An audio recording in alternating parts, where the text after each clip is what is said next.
Well, you know, I do turn 30 in 41 days. And so in 41 days, I'm going to forget like how to use my iPhone and everything.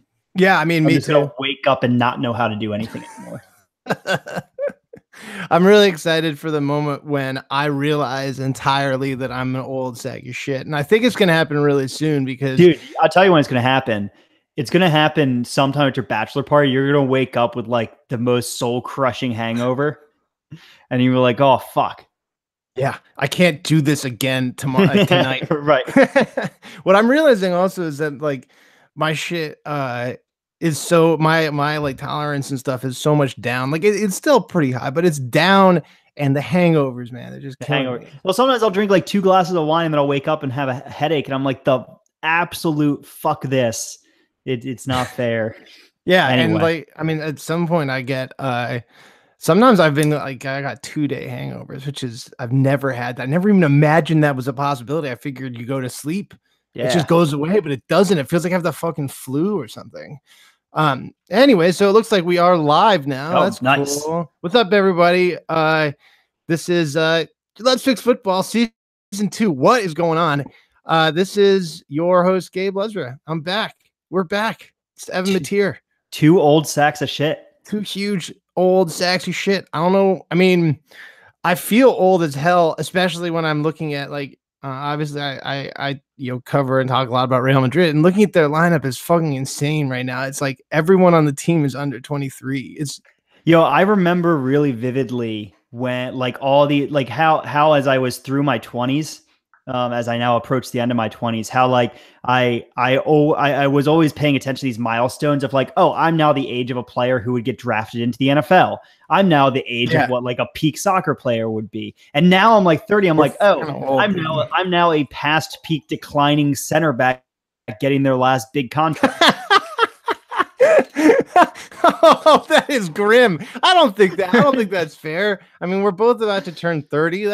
We're still in our in our prime. Our knees are going. We're getting our last 4-year deal, and then after that, we have one more small deal for like our boyhood club. Well, as everyone knows, if I would just shave my chest, I'd look just like Cristiano Ronaldo. So I'm sure I have many more years left, or at least that bust.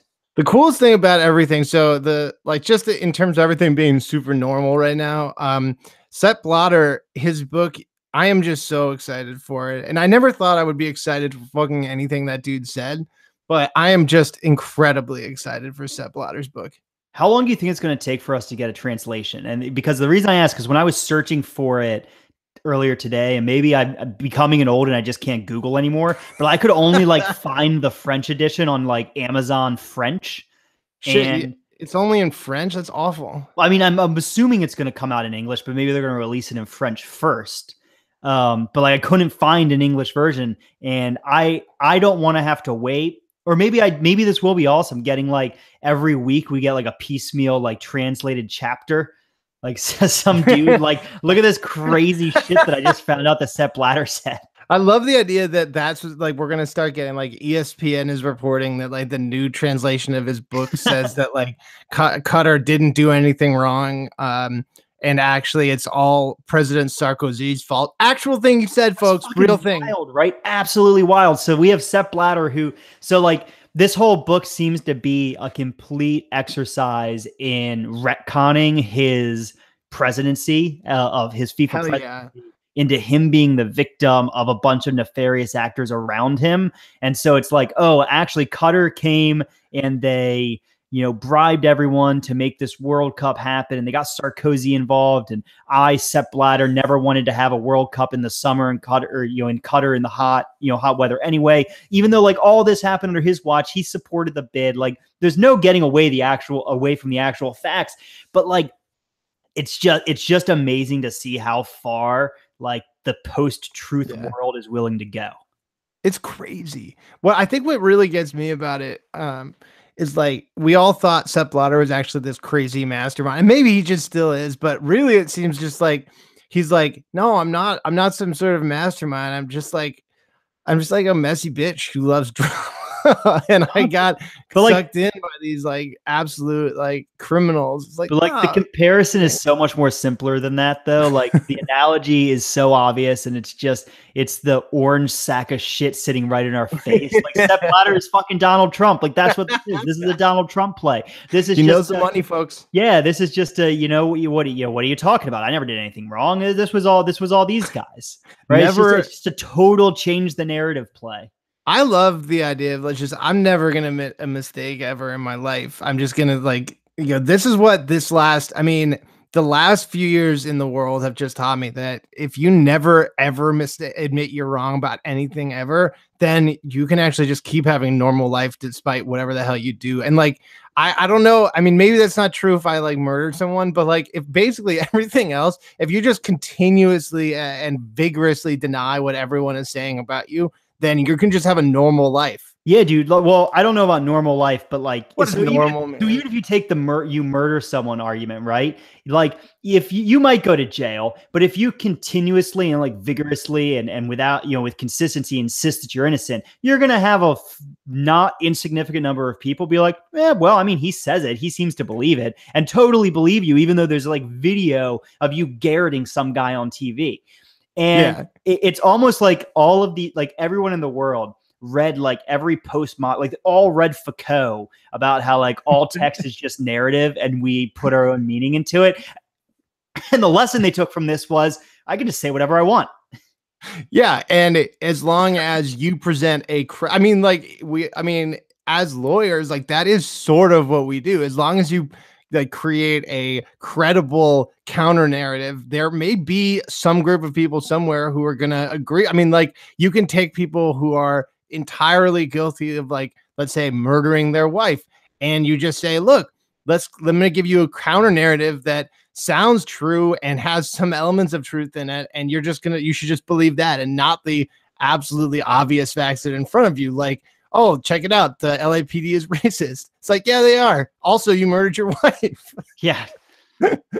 I mean, this book owns in it. So Evan, you chose an awesome link to talk about it. Like I'm reading this now and it's from RT. Everyone should check out friends of the show, RT. It's where we get all of our funding. We're in fact we're sponsored podcast from RT. So RT writes this whole article about it, and what's amazing, bylined in Crimea, Russia. Oh my god, it's so good, and this shit is so let me just read Sepp Blatter's quote, and then I'll read a little bit of the RT article. He says in a tweet, "Bad news: Qatar accused of denigration of other bidders.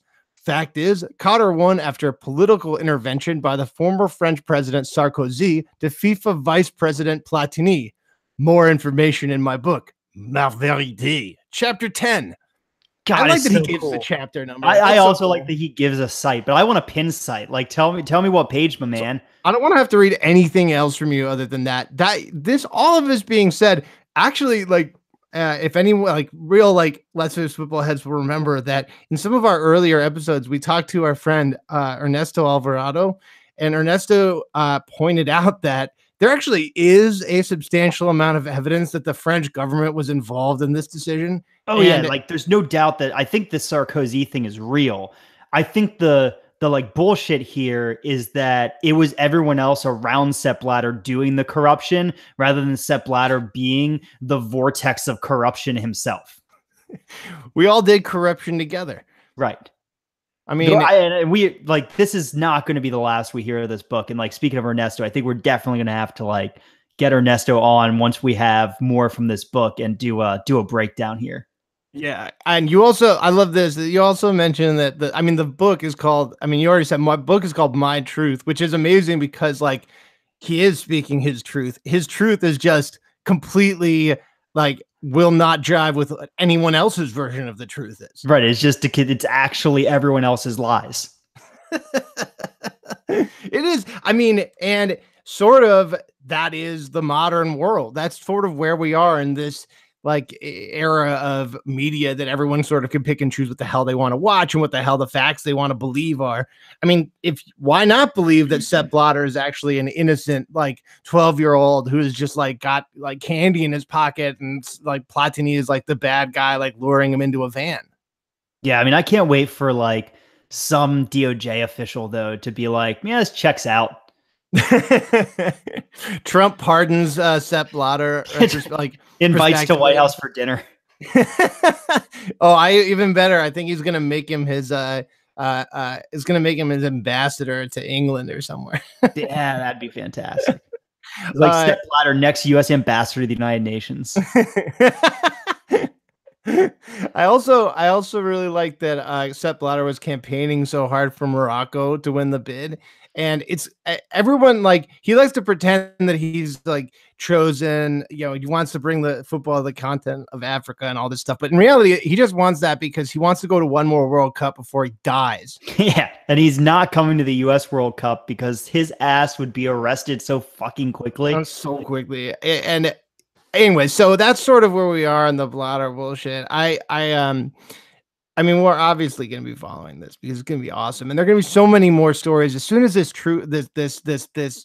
My Truth, and it sounds like another book that starts with my. I'll just say that, like, it's just like, you know, there's another guy who had some truth that he put out there, and he was sort of fighting his own fight, if you know what I'm saying. Yeah, you know, kind of a, you know, if I did it, this is how it might have happened. I was really talking about his struggle, sort of like just his fight against the there's that world that is fighting against him to in some level, right, fighting against some kind of international conspiracy, right, of some other group of people. So well, obviously we're gonna be fun. We're very funny people. We are very funny. Oh, shut up. And I think I also want to just say quickly, this podcast is brought to you by Intel. Intel makes great computers, and they help us make this podcast, which is why you should go buy an Intel computer. That's why we're both totally recording on Apples. We're also the reason Intel also sponsors a very cool, important, and big new development called the ESPN Luck Index. That's right, people. ESPN Luck Index aims to measure the amount of luck each team has during a season, and it appears to have all this complicated methodology to try to define luck in this sport. And of course, I actually do think this is kind of a worthwhile endeavor, even if this is comically sponsored to the extent that right after their methodology section, you scroll down to see what their results are. Before you can get to the results, they show you the computers that they made these things on, and they said, check out this awesome computer from Intel. And you know what? Great computers. Yeah, I mean, it's like the funniest part of this is how aggressively the aggressive product placement. And like, so yeah, you click through and it's like, oh, how did you see the, like, first you go to this little table and it's like, oh, plus 0.3 minus 0.4. It's like, the fuck does that mean? Let's go look at methodology. And it's not it's not just like called the Luck Index. It's called the Luck Index powered by Intel. And then you go look at the page for methodology, and it's like, oh, you know, we had these guys do the thing, and they take you through this, like, it's almost like taking you through a business, like a pitch deck, because it's like, this is the computer we use, and then here's a picture of a dude standing in front of a chart presenting the results to some other dudes who are clearly mathy people, and all you need to do is buy IBM supercomputers, and you too can have some kind of useful analytical system. Yeah, like, check out this really cool, like, good-looking stock photo guy presenting this shit. That's really cool. Intel allows you to be a good-looking stock photo guy in all of your work events. I bet you this isn't a stock photo guy. I think these are actual pictures of, like, the 3 dudes they hired to put this together, and that they just followed these guys around with a camera, because the whole point of doing this whole project in the first place was to fucking sell IBM computers. Yeah, Intel. Come on, please. Intel what's amazing? How old are you, man? IBM. I mean, I guess IBM still exists. IBM makes Intel. Intel's the processor made by IBM. Really smart. How fucking old are you? Everyone should you listen to my stock tips. And a really fun aside, it's pretty cool that Elon Musk may have, like, intentionally jacked up the price of his stock by talking about how he's going to take it public. That's folks. Yeah, I vaguely saw something post like come across my news feed. The SEC literally stopped trading in Tesla stock because of that. But did they really? That's hilarious. That's really funny. So, but what's interesting about this is that I actually think that it actually is cool.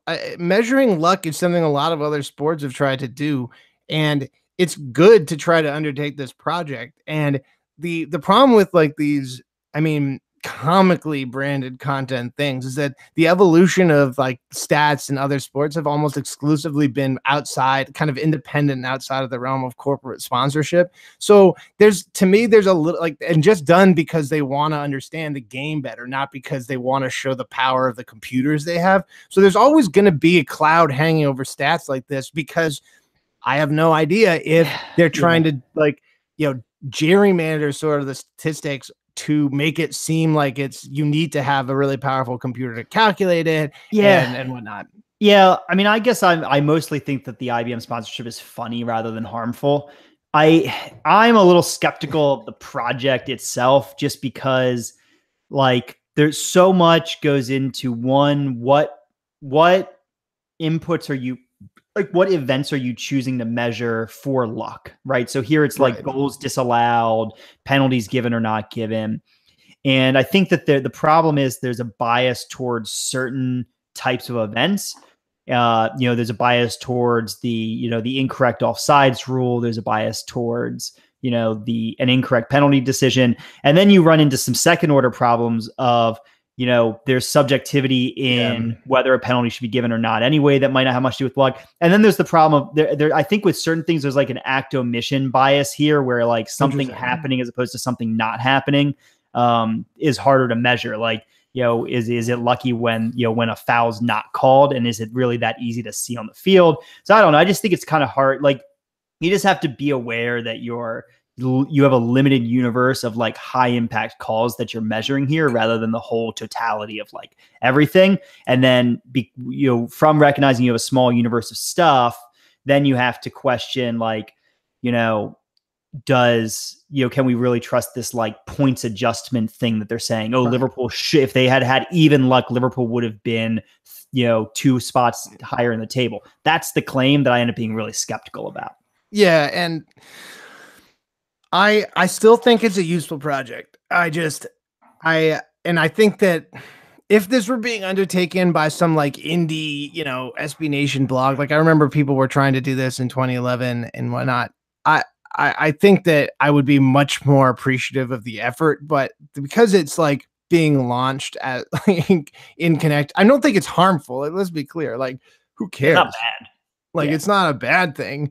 I think it does have the potential to create a bunch of statistical noise that people are going to have to look past when they're analyzing a game and whatnot. But, it also has the potential to help us codify how much and quantify how, a little bit at least, how much a team has gotten lucky. Like, last season, so like Barcelona, for example, had just a tremendous number of own goals. And I'd be interested to see what an index like this against, and like, and that's the thing, is I don't think this luck index takes into account own goals at all. This is all about basically missed calls. And so, that's kind of crazy, right? Well, then it's not, that's all. What's interesting about missed calls is like, that shit's not even luck. Like it's a referee. Like, I guess it's luck if a referee sees something or doesn't, but like the choice that a referee makes to call something a foul or not is actually harder to chalk up to luck than the deflection of a ball on its path towards the goal. Yeah. And that's why I think, I don't really think takes that into account. And I think, and I think you're right. And that's why what I really take away from this is, if I didn't know better, I would say that this is a propaganda piece for VAR, right? Because what this is doing is taking blown calls of offsides and red cards and penalties and disallowed goals and all this other stuff. And, and then making a causal argument that, oh, well, this causes a distortion of what a fair world would be, right? And so what you need is VAR, right? This is one giant argument for VAR, which I'm generally okay. I actually liked how VAR worked at the World Cup. I think it's gone pretty well. So like, I don't have a huge problem with that, but I think that's the biggest potential impact for this is people being like, oh, well, we just need VAR for these big calls. I mean, we do. We do. No, we absolutely do. But I think that separating it out, it needs to be separated out somewhat from this broader concept of luck, because that the own goal is the exact type of thing I'm talking about that's not quite included in this and is harder to compute. Like, because here's the problem with the own goal, right? We can say most own goals are lucky and not that many of them are forced. How do you account for all of the deflections that maybe had a pretty good chance of going in, but then didn't? Yeah. Like, you're not going to look at every deflected cross. Right. And well, maybe with the power of intel, we'd have maybe with the power of it. And that's the thing, is I'm discounting the power of intel. Intel inside. I get it. And I don't think this sport lends itself to the kind of, I don't mean to say there that some of the other sports have simplistic calculations, but at least baseball, things are pretty easy to turn into stats. And with respect, like, for example, like fielding independent pitching, which is like or batting average on balls in play, they either try to quantify luck or try to take luck out of the equation. Those are both easy to understand stats, right? Mm-hmm.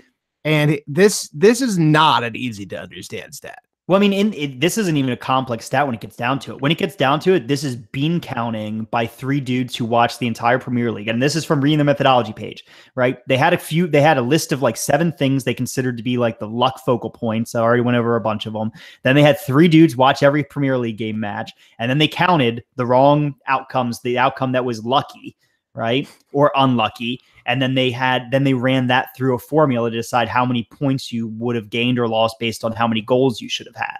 Yeah, and with this sport, it is a fairly subjective thing also. So, yeah. I mean, I'm okay with turning subjective things into numbers, but we have to also recognize that some of this shit is going to be extremely subjective, and these people are just sort of making it up. Yeah.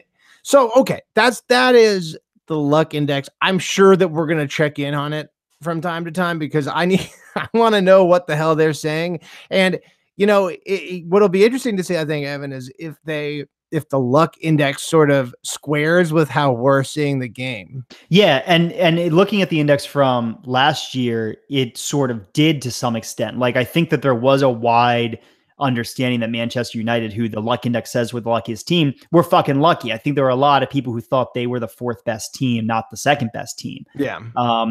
And I think that there are a lot of people. De Gea and luck and having an extreme keeper playing out of his mind, right, are gonna give you a fair amount more points than maybe a team like Liverpool or even Spurs, right? Who maybe and Poole got unlucky. I think that everyone would generally agree with that assessment, that Liverpool had some tough calls, and you can see that based on just comparing their spot in the table at 4th compared to their Champions League performances, right? Yeah. So you just give it the eye test and be like, oh, they were probably a little bit better than the 4th team, best team in the country. So like broad strokes, I think it kind of worked. But then are you reading too much? Like, is it just kind of working backwards from what we already thought and then choosing the right inputs to replicate that? Yeah, exactly. And I'm not sure what the answer to this is. I really do think that there is a future here in this type of statistic. I just have no idea if this is the way to go about doing it, because I tried to do some stats work when I was, a writer, when I did baseball, and I did a little bit of stats work for soccer. And I think there are ways, like statistics, that help, you interpret the game, and that we've gone a huge way since I was younger, and covering this, like covering Real Madrid in 2010, 11, and 11, 12. Like, this shit is so much better. And if I had these stats at hand that period of time, and that was before expected goals, for example, and shit. And like, those have really revolutionized the way a lot of us have seen the game. But this, I think, adding a luck element. I mean, expected goals are beginning to do stuff like that. And like, some of the better expected goal metrics have shown us an even more complex and varied vision of how teams play. But I think just trying to like pull out the luck stat itself, it's still a good project. It's a worthwhile endeavor, even if it is just a fucking branding thing for Intel.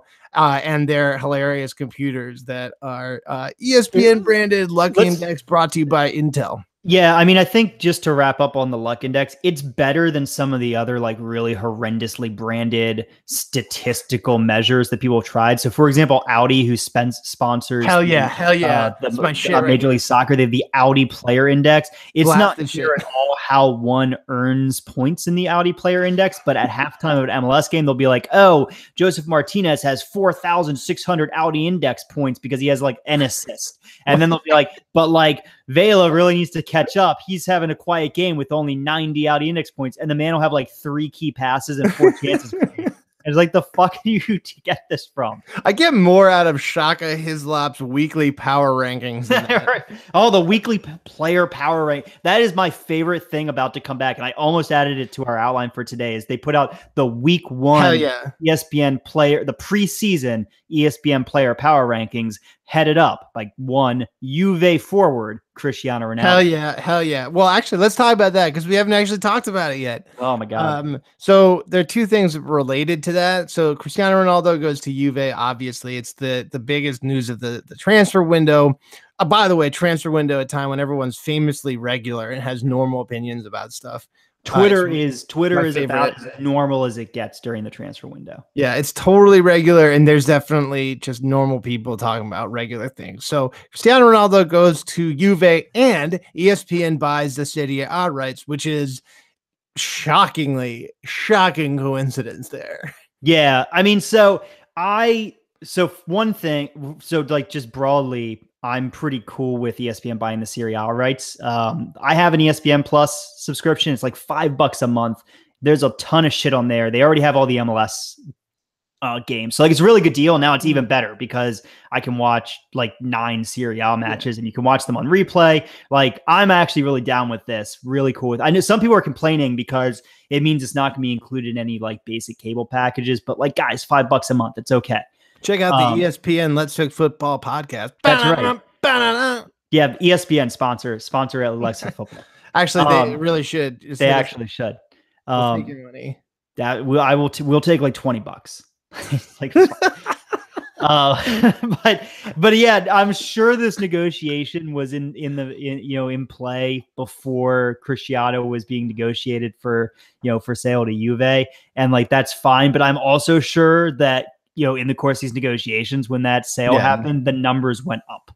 Yeah, for sure. And it's so I just want to get to Cristiano, and it was an amazing, because in this market, it was an amazing chain of events that led to this happening. And this market, the only way that something like this happens is if you have a fair amount of like consent and willingness on the part of the team that's selling him. So it does seem to me like the only way that this would work out the way it does in reality is that Real Madrid is very willing to do it and just saying, you know what, this is the moment to move on. And yeah, it takes 2 to tango in this situation. Right. And 3 really, because 3 you need a buyer. But I think the third was never going to be in question. Like, we're always going to find a buyer for Cristiano, but you needed Cristiano willing to sign a contract with them, and you needed Madrid willing to sell because they had the leverage to basically force him to stick around longer. And we had a lot of conversations about whether when it might be time to move on, more so offline than on the show. But like, we talked a lot about like, you want to sell guys before they're past peak. You want to have a chance to rebuild the team. Like, there's a lot of good reasons to think about these things. And like, if we're talking about it, then Madrid's been talking about it for 2 years. Like, yeah, of course, the right time to move on. And I think, it's clearly true that, when he came to complain, he probably was expecting just to get a salary increase. And instead they were like, okay. Yeah, it's like, if you're ready, and I have a lot to say about this, obviously, because I'm a Real Madrid fan. I've covered it forever, and this is the kind of thing that Real Madrid so rarely happens at Real Madrid. That there's every legend in my lifetime, other than Zinedine Zidane, has had an acrimonious departure from Real Madrid. And sure, there's a little bit of that here, but it's nowhere near the level of acrimony that happened when, between Casillas, who is, one of the great and maybe all-time 11 keepers for Real Madrid, or even Raul, who was told by new coach Jose Mourinho that it was time for him to move on because he wasn't going to be played anymore. Raul, like, the captain of all the captains in Real Madrid history. This just sort of happened, and there was, it's clear that there was a sort of petition from Ronaldo to Florentino Perez where he was just like, yeah, I think I'm ready to go. And Perez was like, I'm not going to fight you on that. I mean, and if you think about it, like, this is the moment. Like, this is the moment from both parties to move on. Ronaldo, because how are you going to top what you've done the last few years? And Real Madrid, because you have all of these players that you've been, Madrid has been curating a roster of the best young talent in the world over the last few years, where they've just got the rights to so many of these under 23-year-old players. And they're saying, these players are now saying, look, I'm ready to leave. If, like Asensio was saying, that I'm ready to leave if I don't get more playing time. And what was blocking them was Cristiano Ronaldo. Yeah. And I mean, we could see, there's a natural experiment to test this. And it's Mateo Kovacic, who is leaving the club right now, probably just on loan, but because he's blocked by another, aging legend who's probably not going anywhere, in Luka Modric. Right. And Luka, it doesn't seem, wants to go anywhere. And that's the big difference between him and Cristiano, is Luka doesn't want to go. And so Madrid obviously wants Kovacic to replace him, and they're doing everything they can to not have to sell him outright. But I think that's the same situation with Cristiano, just, with a slightly different circumstance, that it makes sense for Cristiano to move on in a way it doesn't for Luka. And, for him, he can go, he gets to, if he wins another Champions League at Madrid, it probably doesn't add as much to his legend and his legacy than if he goes to Juve and this year or next year adds a Champions League. I mean, going to Juve now is very similar to him going to Real Madrid and bringing them a Champions League, and that Juve hasn't fucking, Juve has been winning winning Serie A over and over again for the last few years. It actually is getting to the point where the title is sort of meaningless. It's almost like Bayern in Germany, where if they don't win it, it's a major catastrophe, and the coach will be sacked. And not just that they don't win it, if they don't have it locked the fuck up by April, like they are supposed to win that trophy. And I personally, as a fan, I don't want that to be true. Like, I want other teams to be competitive in Serie A, because that's a league that I grew up watching, and I love one of the like underreported, like, long-term stories in world football is the absolute collapse of the Madrid sides. The Madrid sides? The Milan sides. The Milan sides, yeah.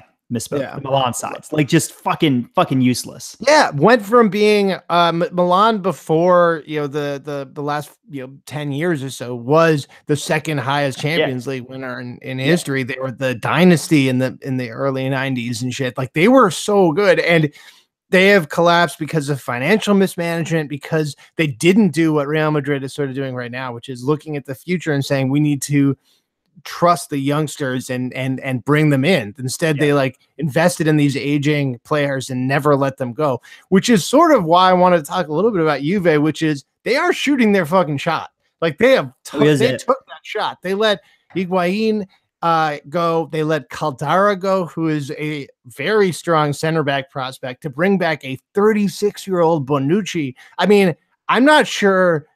I mean, maybe this is the play, but it is the play. Like, that they know the playbook, and that is the play. It's the, early 2000s, late 2000s Real Madrid, where they bring in the 30-year-old stars to try to make a go of it. But I mean, it's the Champions League, and Juve has been traditionally and recently especially a incredible choker in the Champions League. And if they don't win, this is a one-game knockout tournament. Like, if they don't win the tournament, they've like really mortgaged a lot of their team to take this shot.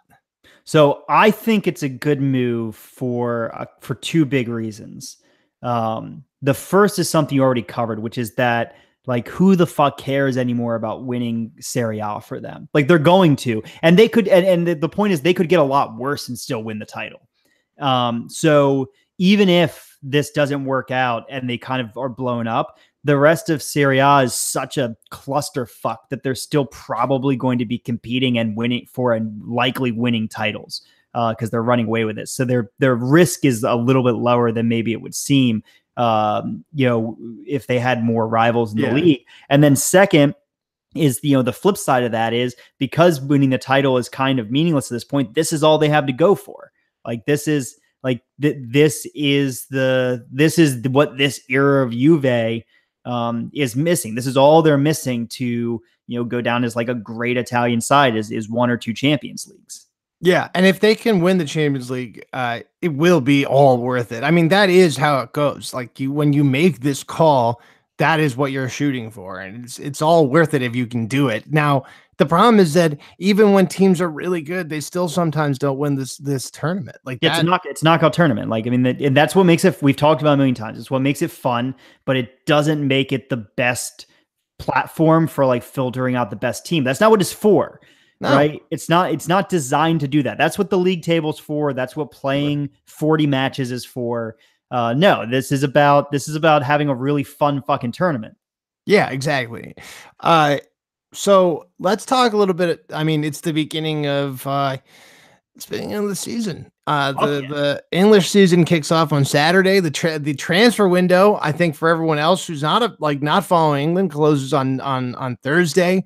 I mean, it's huge. Football is back. It's back. So first, this I just want to say that this like experiment of the Premier League of putting the transfer window on like early on August 9th has been a miserable fucking failure. Absolutely terrible. The rest of Europe is taking England for a fucking ride because they know that they have to get their purchases done. So they get screwed on both ends, right? They have to make purchases early so everyone else is able to leverage that to get higher prices. And what they're also able to just be like, nah, we're not going to sell, we're not going to actually consummate our deals to buy your guys. This is what's happening with Courtois right now. They're just not going to buy him for 2 weeks. Nah, they are. They're not going to buy him before the 9th. They're not going to buy him before the 9th because sure they are. They're going to buy him before the 9th. Before the 9th. I think they're going to wait till next week and get less money because what the dynamic is this, right? Chelsea know that they're probably going to lose Courtois. So they have to overpay to get a goalkeeper in before the 9th. In fact, they got Kepa Arrizabalaga today for 80 million. For 80 million, which is a just crazy amount of money. And then Madrid can wait a week and then be like, oh, you already bought your replacement keeper. Right. Now they can just play hardball and be like, well, you're only getting, whatever number million for Courtois, shave 20 million off the number. Because Chelsea can't keep both. I don't totally disagree with that. It strikes me that I think Madrid has a fair amount of incentive to get the shit done and just get it done. This is a program that doesn't want to completely play in this market right now. Like they've made that really clear. Like they've talked to people and everyone's giving them insane prices. And, they want to get just regular, like normal market prices for people. And I just think there's a fair amount of angst in the fan base and they want some signings. And this, they got Rodrigo. Yeah, no shit. You're a Spurs fan. They got Rodrigo, who is this like wonder kid out of Brazil. And they look likely that they're going to get Courtois. And that is not exactly inspiring, but at least it's some signings. And the fan base really wants it. So I believe 100% that Courtois is done. I just don't think Courtois is done till likely after the 9th. Because I think the price is going to start going down, and they've got an extra week before their season doesn't start till the 17th. Can he leave? I don't know the regs or whatever. Yeah, he can leave after the 9th. They just can't bring people in. Can't bring anyone in. But that's the huge power. Then Madrid should wait. Yeah, you got to wait. That's the huge power imbalance that all the English teams are dealing with. And actually, so speaking of Spurs, who have made no signings, and I believe will make one or less signings this transfer window, which is really depressing. Like they're fucked because they traditionally have always done their business at the end of the window when selling teams get a little bit desperate, but they don't buy from English teams so much. They buy from the continent, and none of the continental teams are desperate yet because they have until the 20th or whatever. Yeah. I mean, we actually just saw like a player go from Levante for like 35 million, which is a huge amount of money for Levante. It's like their whole salary budget for the year. Yep. And like if Spurs wanted to get a guy from like Villarreal or one of the mid-level Spanish teams, then they would have to pay a huge premium because that's totally right. I didn't really think about that, to be honest. Because I know Spurs plays at the end of the market mainly. That's a Levy way, but I didn't really consider the fact that it's not the end of the market for Spain. And like, we know that Spain is going to keep playing. And, the reason that Madrid is still is in this at all is I think they just with Courtois, like part of the reason that he is coming to Madrid is that he wants to be with his kids. And I felt a little bad for him because his agent was like, Chelsea is preventing a man from watching his kids grow up. So brutal. Just like holy shit. It's pretty savage. And it's like, look, man, like I get it, but also this man's a professional football player who signed a multi-million-dollar contract to play in London. So I'm not crying that the man isn't in Madrid. It's like, it's not that much, man. Like I get it. Like you want to be with your kids, and it is probably really lonely and sad living by yourself. But at the same time, you have enough money to fly your kids to see you every day. Yeah. Probably. And you can see them every break. And I think it's obviously a negotiating ploy, but I'm not losing too much sleep over whether Thibaut Courtois is seeing his kids enough. I think they're going to be okay, but good for him if he gets to Madrid. Like we want players to be happy. That's fine.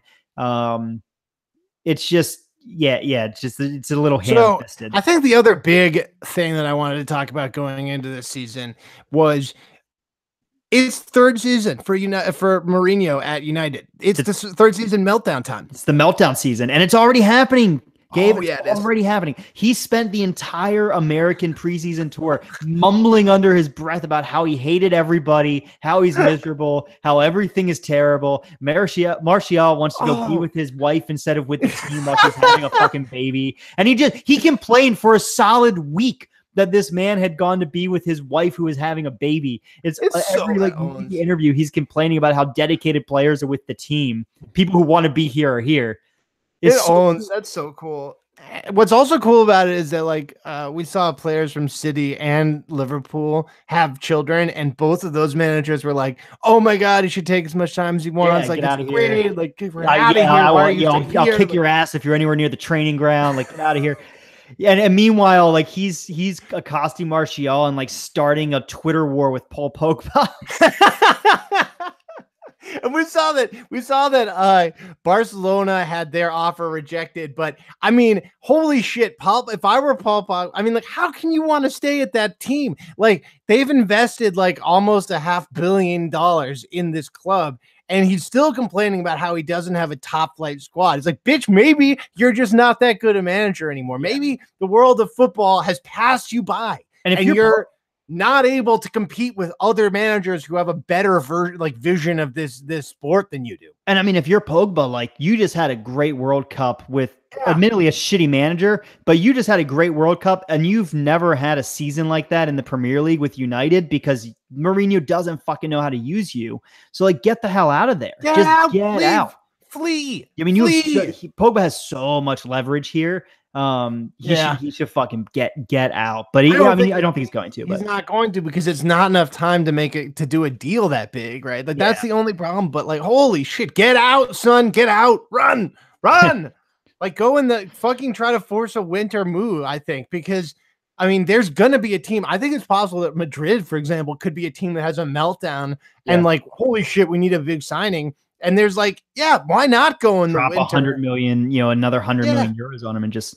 I mean, Madrid right now is looking so good from a financial fair play standpoint that they could lose, various hundreds of million euros in the next couple windows. Like why not go get him if you're having a horrible meltdown? Like I'm very excited if Madrid, or not Madrid, I keep saying Madrid when I mean other teams. If United pulls like a Chelsea year 3 collapse this year, and like the team just, because that Chelsea team just gave up on Mourinho, right? That's exactly what happened before. The team just totally quit on him.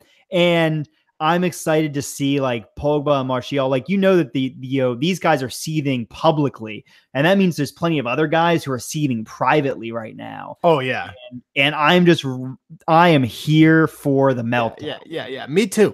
I used to be one of those dudes who like was a Mourinho reply guy defender, like who, when people would fight, like be like, "Oh, Mourinho's such a piece of shit." Be like, "No, he's not. Like he's just trying to motivate his players. He gets out in front of everything, and he he talks about himself so the players don't have to absorb media criticism. Nope, not anymore. That man is a genuinely bad person, I think.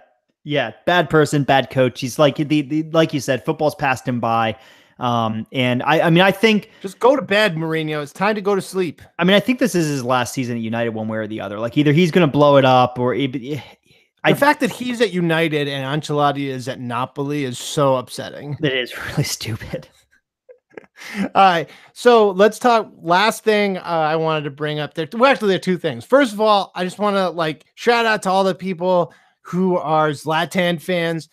We're on your team, man. I'm a huge. Do not disrespect Zlatan with me. I will absolutely not allow that. And yeah, Zlatan, recently there were a lot of people who were upset that he didn't play in the MLS stupid All-Star game against Juve, and you all need to sit the fuck down and calm down. Don't ever criticize him. He is the actual hero. Zlatan, come on our show. We love you. Actually, he's like 17 goals in 16 matches in MLS right now. So we said he'd be really good. Awesome. We said he was going to be really good. He is still really good. Actually good.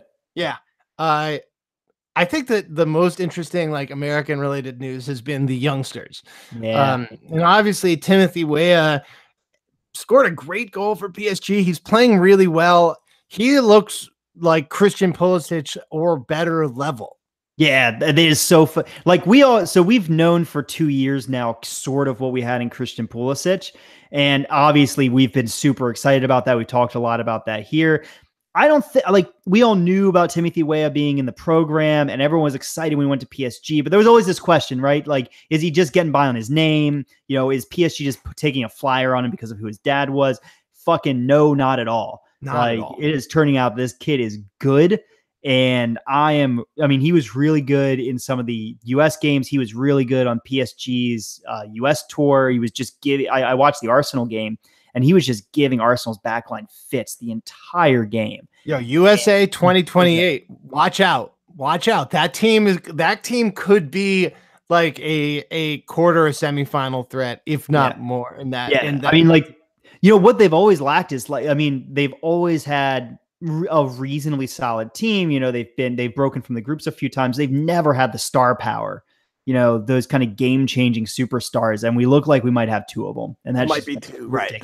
And there are other kids who are coming up through some of the academies. There's a kid that was at Barcelona. There's a kid who there are a couple of kids around the European leagues at big clubs, not check out this dude who's Fulham B.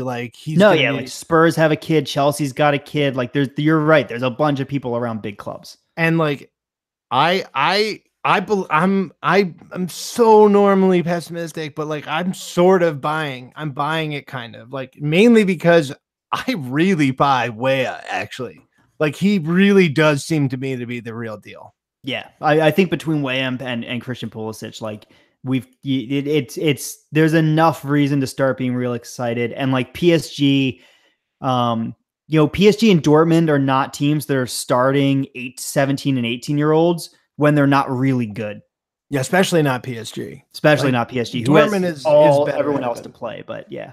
Yeah, and well, it would be smart of PSG to look at his performance and think, hey, this guy could be loaned out to a first division club in Spain or France or England. And I bet almost any of them would take him. Yep. And I wonder whether they genuinely are just hanging on to him because they don't want people to see him. Because I think that he's young enough and new enough that maybe people haven't been introduced to him as much as they would be if he went on loan to Espanyol and then Villa or something like that. And the next thing you know, you lose him to a $45 million transfer because he does, because he wants to play. So he kind of forces his way out. Right. Or some other huge club comes in and says, we actually want him. 150 on him. And Madrid says, hey, or basically exactly that type of player we've been buying. I'll tell you the exact situation. It's the Malcolm situation, right? Right. He goes to Bordeaux or a team like Bordeaux, kind of a mid-division, first, mid-table,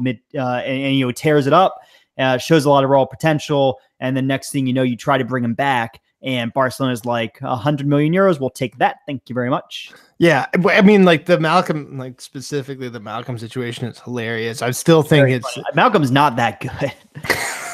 He's not that good. I mean, he's not bad. Like Spurs were looking at buying him, and I was kind of excited, but he is not gazump the deal out of Roma good. No, and not like make it so that you now can't do business with Roma. Like exactly. Barcelona is like very quickly losing like partners in these deals. Like Santos will not negotiate with Barcelona. That's why Real Madrid got Rodrigo, because Barcelona came in with the higher offers and Santos literally didn't listen to it. They are bizarrely poorly managed, Barcelona. Yeah, I mean, their really weird ex-manager, their ex like president is in jail right now. So, well, that'll do it. Yeah, Bartomeu. I mean, like that's because they literally like they got the Neymar deal where they only paid. That's why Santos hates him so much, because they only paid Santos like 30 million plus euros, and they paid like 60 million to Neymar's dad. Right. And they pretended like they didn't have to do that, or they didn't do that, and they lied to all these people, including their board. Oh God, everyone should go look that shit up. It's amazing. It's one of the most interesting corporate fraud schemes I've ever seen, because they lied to everyone, including their regulators, the press, everybody. And then there was this about like 6-month period where everyone was like, actually, the price of Neymar was more like 100 million euros, when that was a huge amount of money. Right. Actually, the price of Neymar was more like everyone had a different speculation, because the contract they signed was with Santos was only for like 40 million. Yeah, so like hid most of the fee, when in fact he was probably a world record transfer when he was transferred. Probably. Because he wanted to go to Real Madrid. Yeah. I mean, I remember reporting on that. Like the Real Madrid had that shit locked down. They're going to pay Santos 60 million euros or so. And he went to Barcelona for way less than that. And no one could figure out what the hell happened. Mm-hmm. And then we figured it out. We figured it out. Everyone knows now. We all know. Yeah. Well, anyway, I think in conclusion, the United States is going to win the World Cup. And in conclusion, the United States is a land of contrasts. I mean, look at that. I can't wait to go to the 2028 World Cup and watch the United States trotting out a lineup with Pulisic and Weah. But actually, though, we're going to be talking about like a 28-year-old Pulisic, so like in his prime, and we're going to be talking about like a 26-year-old Weah, and it's going to be really fucking cool. It is really, really cool. I can't wait. And this season's going to be great. I'm really excited to watch all these different players. I mean, as a Real Madrid fan, I'm really excited because it's so different. It's such a different look. And they're running out Ceballos, who turned 22 today. Like, they're running out these players who, like, Isco is an elder statesman, and he's like 26. God, I love Isco so much. He's so cool. So good. Yeah. All right, everybody. It's great talking to you all. We will be back. We're going to be doing the streaming thing. This shit's going to be up on iTunes. Check it out. And that's sort of our move. Like, we're going to be doing this shit on Tuesday or Wednesday nights. And we will let you know live and in the future when exactly we're going to be going up. So till next week, buddy. Yeah, man. Catch you later.